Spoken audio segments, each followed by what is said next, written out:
ബബബ സിനിമയുടെ ഒരു സിനോപ്സിസ് ഇപ്പോൾ ലീക്കായിട്ടുണ്ട്. ഈ ഒരു സിനോപ്സിസിൽ സിനിമയുടെ സ്റ്റോറി ഇങ്ങനെയാണ് പറയുന്നത്. ഒരു ബുദ്ധിമാനായ കാർ മെക്കാനിക്ക് അബദ്ധവശാൽ ഒരു ടൈം മെഷീൻ ഉണ്ടാക്കുന്നു.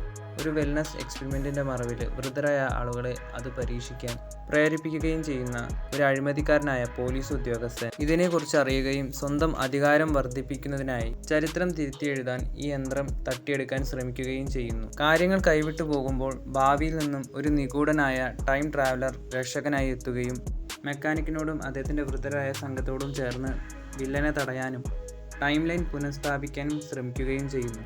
ബബബ എന്ന സിനിമ ടൈം ട്രാവൽ സിനിമയല്ലെന്ന് സിനിമയുടെ അണിയറപ്രവർത്തകർ തന്നെ പലതവണ പറഞ്ഞിട്ടുണ്ട്. ഇനി ഓവർ എക്സ്പെക്റ്റേഷൻ ഈ ഒരു സിനിമയ്ക്ക് വരണ്ടെന്ന് വിചാരിച്ച് അങ്ങനെ സിനിമയുടെ ടീം പറയുന്നതാണോ എന്നറിയില്ല. ചിലപ്പോൾ ഈ ഒരു കഥ തന്നെയാണ് സിനിമയുടേതെങ്കിൽ ഈ ഒരു പോസ്റ്ററിൽ ദിലീപിൻ്റെ ബാക്കിലായിട്ട് ഒരുപാട് വൃദ്ധരെ നമുക്ക് കാണാം.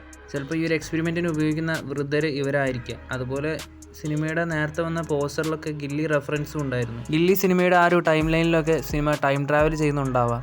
ഈ ഒരു കഥയിൽ പറയുന്നത് പോലെ ഒരു മെക്കാനിക്കായിട്ട് ദിലീപ് എത്തുകയാണെങ്കിൽ ആ ഒരു ടൈം ട്രാവലറായിട്ട് ഇവരെ സഹായിക്കാൻ വരുന്ന ആ ഒരു ക്യാരക്ടർ ആയിരിക്കാം ചിലപ്പോൾ ലാലേട്ടൻ സിനിമയിൽ ചെയ്യുന്ന ഈ ഒരു എക്സ്റ്റെൻഡഡ് ക്യാമിയോ റോള്.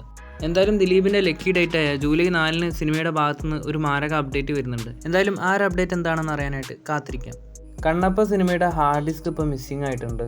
ഇപ്പോൾ സിനിമയുടെ ടീം ഇത് സംബന്ധിച്ച് പരാതിയൊക്കെ പോലീസിന് കൊടുത്തിട്ടുണ്ടെന്നാണ് അറിയാൻ സാധിക്കുന്നത്. ഹെവി VFX ഷോട്ട്സ് ഒക്കെ അടങ്ങിയ ഒരു ഹാർഡ് ഡിസ്ക് ആണ് ഇപ്പോൾ മിസ്സായിട്ടുള്ളത്. എന്തായാലും സിനിമയുടെ ഹാർഡ് ഡിസ്ക് തിരിച്ചു കിട്ടുമോ ഇല്ലെന്ന് നമുക്ക് നോക്കാം. കൂടുതൽ ലാലേട്ടൻ സിനിമകളുടെ അപ്ഡേറ്റുകളുമായി അടുത്തൊരു വീഡിയോയിൽ കാണാം.